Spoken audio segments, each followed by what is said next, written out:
All right, welcome to this explainer. Look, if you're tuning in, I'm guessing you already know your way around basic prompt engineering. You know how to talk to a language model, right? But today, our goal is much, much bigger. The real difference between a fragile toy application and a robust enterprise-grade tool, it lies entirely in the architecture.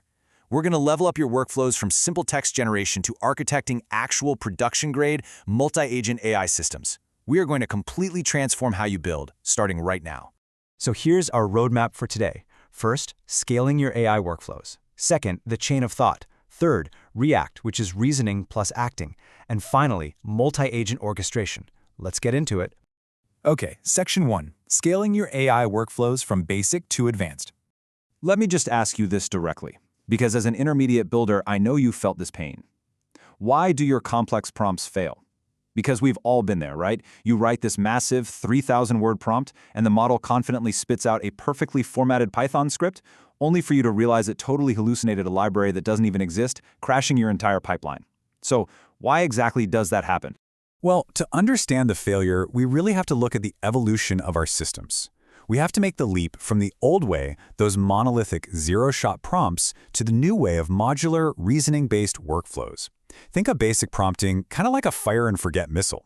Sure, it's cheap, it's fast, but once it launches, it absolutely cannot adjust its course. When you need high reliability, when you need multi-step execution and actual tool use, you need agentic systems.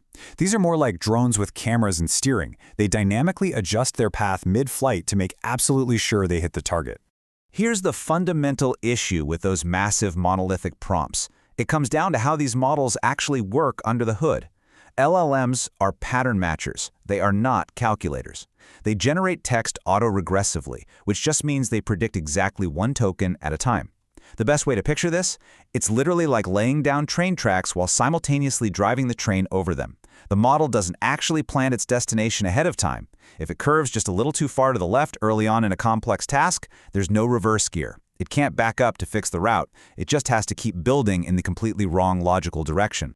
Moving on to Section 2, the chain of thought and getting into advanced reasoning methods. So, back in 2022, researchers stumbled onto something huge.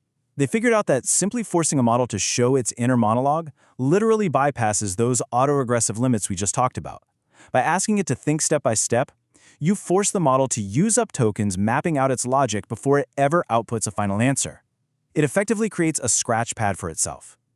If you give a model a complex math word problem, making it write out, first I need to multiply x by y, which equals z, well, that ensures the reasoning unfolds correctly before it ever generates that final number.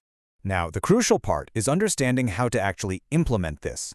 Zero-shot chain of thought, where you literally just slap the phrase, "let's think step by step" at the end of your prompt, is a brilliant, super easy fix for a quick logic boost. But few-shot chain of thought? That is your production-grade tool. To do this, you feed the model 3 to 5 explicit examples of a complex user query, followed by the exact step-by-step logic map you expect it to output.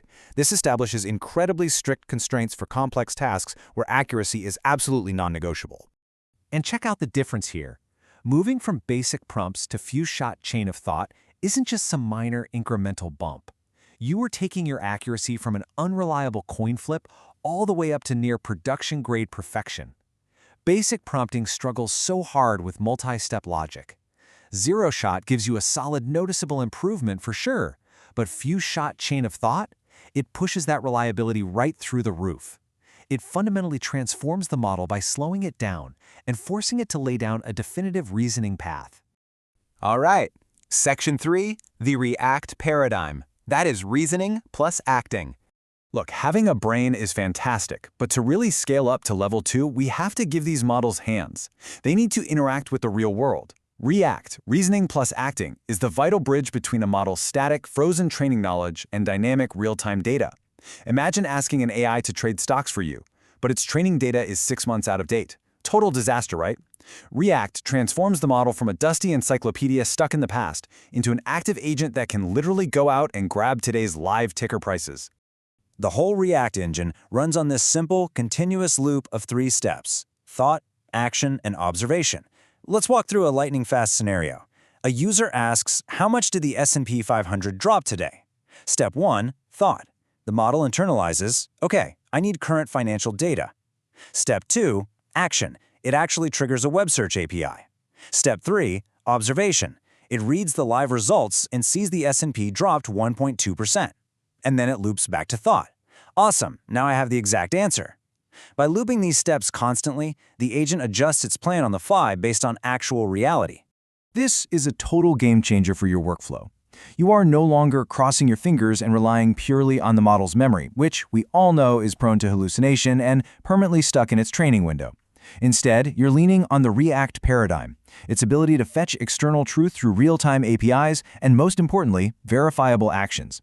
For intermediate builders like us, defeating hallucination is the holy grail, and React allows the model to literally show its receipts by citing the specific external tools it just used.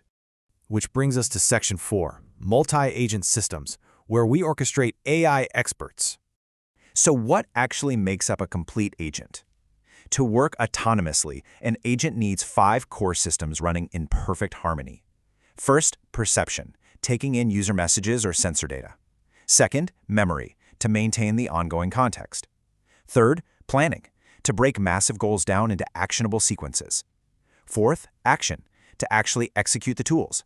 And finally, reflection. This one is absolutely crucial. It's the most advanced concept here.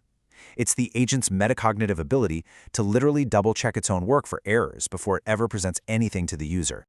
And here's the thing about scaling. You absolutely cannot just have one giant agent trying to do everything. It's a mess. Think of an orchestrator as your high-level project manager. It doesn't actually sit there writing code.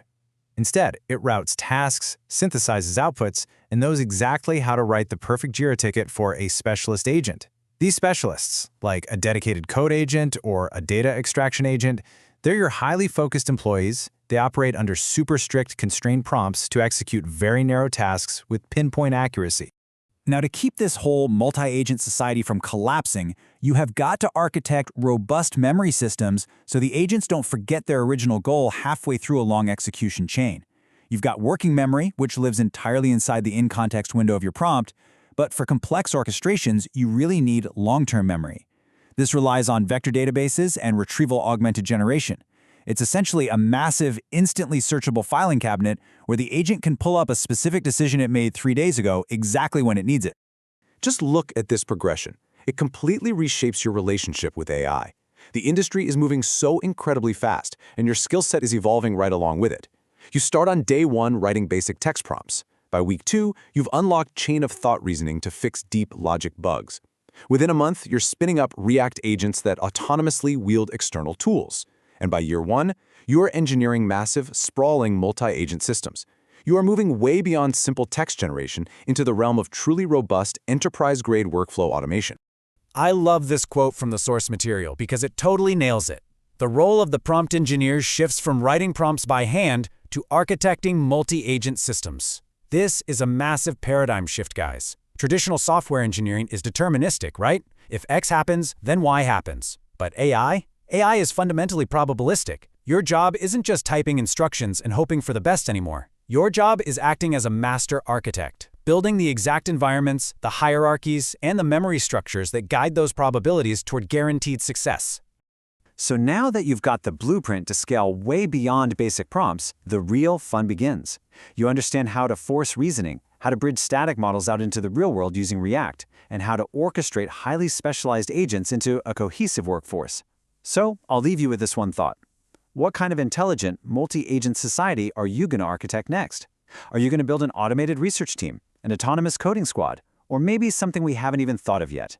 The blueprint is all yours. Go build it.